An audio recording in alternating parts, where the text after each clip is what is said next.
రెడ్డికి చొక్కెదురు. జగన్ అక్రమాస్తుల కేసులో 12వ నిందితుడిగా ఉన్న ఏపీఐఏసీ మాజీ ఎండీ ఐఏఎస్ అధికారి డి మురళీధర్ రెడ్డికి సుప్రీంకోర్టులో చొక్కెదురైంది. అభియోగాలను పరిగణలోకి తీసుకోవడానికి ఐపీసీ సెక్షన్ 197 కింద అధీకృత వ్యవస్థలో అనుమతి ఇవ్వలేదన్న కారణంగా ఆయనపై దాఖలైన ఛార్జ్షీట్ హైదరాబాద్ సిబిఐ ప్రత్యేక కోర్టు 2013 అక్టోబర్ 17 జారీ చేసిన ఉత్తర్వులు కొట్టేస్తూ తెలంగాణ హైకోర్టు 2022 అక్టోబర్ 28 ఇచ్చిన తీర్పును ధర్మాసనం తోసిపుచ్చింది. తెలంగాణ హైకోర్టు ఇచ్చిన తీర్పును సవాల్ చేస్తూ సిబిఐ దాఖలు చేసిన కేసులో సుదీర్ఘ వాదనలు విన్నాక justice MM Sundaresh, justice NVN భట్లతో కూడిన ధర్మాసనం ఈ మేరకు ఉత్తర్వులు జారీ చేసింది.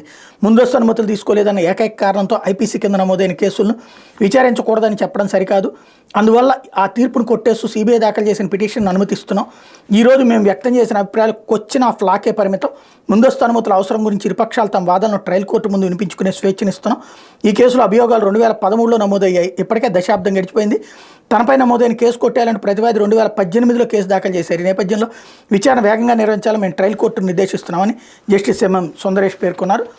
ఇప్పుడు ఆ స్టే వెకెట్ అయింది కాబట్టి ఏం జరుగుతుంది అన్నటువంటిది చూడాలి.